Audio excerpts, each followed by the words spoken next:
Good morning, Mario, and good morning, Switch fans. Is this the end? We'll touch on that in a bit, but first, what's going on, everybody? It's Zach from SwitchForce. Hope you're all having a fantastic day. Make sure to smash that like button if you enjoy the video. It does help out the show a lot, and let me know what you're thinking about today's topics in the comments down below. I'm going to slither my way straight into the first. Actually, I'm going to squid slide my way into Splatoon 3, which is finally ramping up. How cool would it be if there was a currency that could be used across multiple different games, but then also in the real world too? Impossible. No, because today's video is brought to you by Netmarble, and that's exactly what they're doing with the new A3 Still Alive and blockchain update. This is a dark fantasy game that you can grab for free on the App Store or the Google Play Store, and it merges battle royale ideas with open world RPG. So all sorts of different modes where you can duke it out solo style or battle with a team. But now in the new update, they've opened up the Anetrion dungeon, where you can go and earn Anetrion ore, which can then be refined into Anetrium, which is a currency Netmarble will use across a bunch of its games and can be cashed out into real life cryptocurrency. This is thanks to Netmarble's new MBX wallet, and the open book feature that allows you to pull that Anetrium into real life opens on April 14th, so it's coming soon. So make sure to click the link in the description down below to grab A3 Still Alive for free right now on your phone. Every time you click the link, it helps support the channel and the show, so I super appreciate you all clicking. This is really good news because we do not have a set release date for Splatoon 3 other than summer. And I'm hoping that it's sooner rather than later, and based on what's happened in the last 24 hours, it just may be. All right, Nintendo of America started tweeting a lot about Splatoon 3, and then Nintendo of Japan this morning opened up the Splatoon 3 website with a whole bunch of fun stuff, including this glorious screenshot that makes me think of both Doctor Strange and Inception. I mean, is Leonardo Squid Caprio going to appear in Splatoon 3? Your guess is as good as mine, because it sounds like they want to take the single player to a whole nother level. And I really feel like that is the area where Splatoon is going to grow. The single player modes have always been fun, and I feel harshly underrated, but I think they're going to expand upon it to make it much more open, flexible, fun, and fleshed out this time, which I'm all for. As long as they also switch up the multiplayer and make the modes accessible all throughout the day. We don't need any sort of time slots. That was an antiquated idea even back in Splatoon 1 and 2. So make everything a little bit better, blow out the single player, and I'm ready to go. This begs the question, will we get some sort of Splatoon 3 update before the E3 season? We think Nintendo will have a direct around June, but could they unleash Splatoon earlier? Maybe there's a Splatoon-centric direct planned for May if the game is to launch in, say, July. Is really revealing everything in June too soon to a July or even August release date? I'm not sure, but I would not say it's out of the question that we see a Splatoon-centric direct, especially because that IP has become so big for Nintendo in Japan, in America, everywhere. The squids and the kids, we just love them. Let me know what you think of these awesome screenshots and where you think Splatoon 3 is going to release. July, August? Tomorrow? Oh, this one's an interesting one. We know that Nintendo said goodnight to the 3DS officially in September of 2020 and said, like, the system's done, anything you buy will be legacy stock, we're not making anything new. And we know that they are hard at work on shutting down the 3DS eShop, but some fans have noticed something very interesting happening, and it seems like Nintendo is reprinting select 3DS games as sort of one last hurrah. Now, we don't know if this is going to go far and wide, but over in Europe, it seems like some games have been reprinted with thinner cases, and some titles that were very expensive on the eBays have become cheaper because they actually reprinted them. We're talking about games like Dragon Quest 7 and 8, Fire Emblem Awakening, Bravely Default, Devil's Survivor 2, Majora's Mask 3D, and more, including some more obscure titles such as Project Mirai DX, Soul Hackers, and Stella Glow. Now that is very cool for the continent of Europe, but what about elsewhere? Well, a small shop in New York apparently says that Nintendo is done distributing cartridges in the States. Now, do they have the full story, accurate info? Is Nintendo going to inject some more supply before everything is done and gone? We'll have to wait and see. But I guess this also makes it a time for me to tell you, if you want to build out your 3DS collection before these games become really pricey, I would do it now. Like, if you can find anything at a secondhand store or at a small mom and pop shop and you want to expand your old collection or buy back games that you used to love, I would do it. Because once this is done, whether Nintendo's having a little last minute fun or not, it will be done. And then these games, as happens a lot, will become expensive, especially the more niche titles, the smaller genres, and the games from smaller developers and publishers. Those will be tricky to get your hands on. And I don't think 3DS is coming to Virtual Console or Nintendo Switch Online anytime soon, especially the way things are looking. Just for fun, let me know your favorite 3DS game in the comments down below. I think mine has to be Mario 3D Land, because that led to 3D World, and oh boy do I love that game. But now, my friends, we need to talk about doom and gloom. All right, something cool was announced last night from Nintendo, and I gotta give them credit because they are staying consistent. And it seems like all things are looking up for Nintendo Switch Online. Mario Golf just got dropped for April 15th, and that is gonna be a really fun one to add into the service because it'll bring online play to what I think is the best Mario Golf has ever been.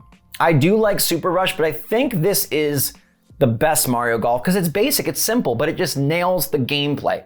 It's got the bar across the screen, and it's got the characters and the cool courses, and it's always been fun for me. A nice nostalgic throwback that I played with my family all around my lime green N64. Anyways, it's coming next week. But what after that?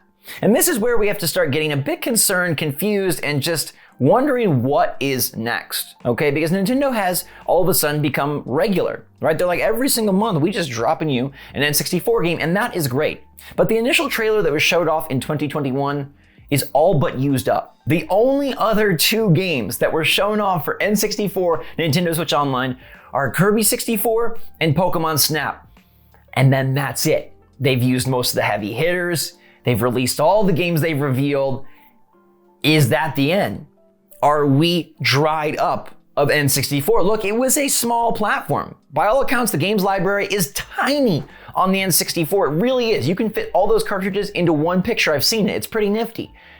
What the heck happens after this? Is the N64 over? Touted as one of the biggest, if not the best feature of the expansion pack, they've run out of games. So what the heck happens now? Is it just sayonara to this system? Are they going to just drag it out at an even slower drip feed pace than the previous consoles? Well, I think I know what's gonna happen here, but even that is really weird, and so I wanna know your take because something isn't adding up. All right, let me introduce to you a piece of evidence that we found last year. All right, this appeared back at the initial launch of the expansion pack service, and it's a data mine of 38 N64 games. Now, to give you the numbers, Mario Golf is N64 game number 14. Kirby plus Snap equals 16. 38 minus 16, 22 other games that have not been revealed or released. But Nintendo is going one per month, so 22 more months. That puts us into 2024.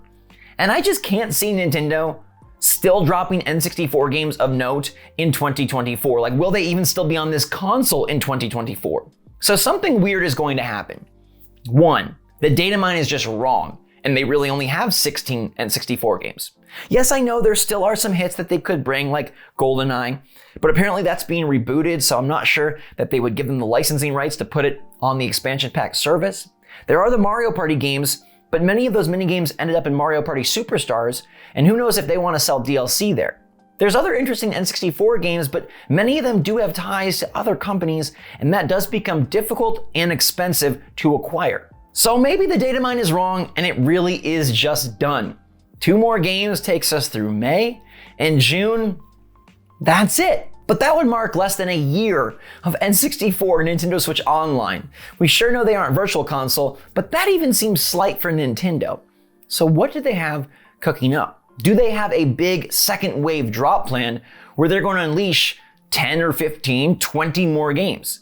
How are they going to do this? Do they have some sort of extra service expansion pack plus that they're planning to bring into the fray with games that are third-party related? Are they going to charge for some of these? How will this all happen, and what will they do?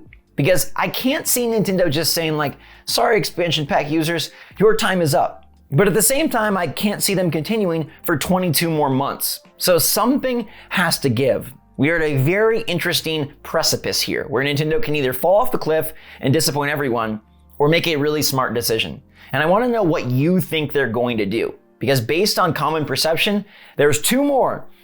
And that's it. They've done Genesis interestingly, where it was like nothing, nothing, nothing, oop, we give you a bunch. Will they do that then with N64? And how will you feel if they've drip fed us one game and then all of a sudden plop? Maybe it's a way to incentivize more purchases for Nintendo Switch Online expansion pack, but the whole situation just, I don't know, there's something odd about it, and I wonder what's really going on behind the scenes. They've handled it well so far, but their biggest moment is yet to come. And I don't think Nintendo Switch Online is done, but I'm so curious to see if Nintendo makes the right move or a step backwards. I'm really not sure. I'm really interested to see what Nintendo does here, and I might have to do some more digging to try and see if I can figure it out for all of you. But you all figured out the poll. Thank you so much for participating. You can find those every weekday evening on the community tab. And last night I asked you about Joy-Con and Pro controllers. At one point, this was the most fun accessory to look forward to because Nintendo kept dropping interesting colors and interesting collabs. And now there's just nothing. Joy-Con and Pro controllers are kind of over. So I asked you if you thought they would bring any back for 2022. And only a fraction of you feel that they will. 21% said new Joy-Con colors. 9% said new Pro controller colors, myself included, and I'll explain why. 19% thought both, but 51% thought they were just done. 2022 will have neither new Joy-Con or new Pro controller. And that's very possible. I feel like Pro Controller does tie in nicely to some of the more hardcore games that are releasing. You do have things like Bayonetta 3 and Xenoblade Chronicles 3 and Splatoon 3, and I feel like any and all of those games would be ripe for a Pro Controller.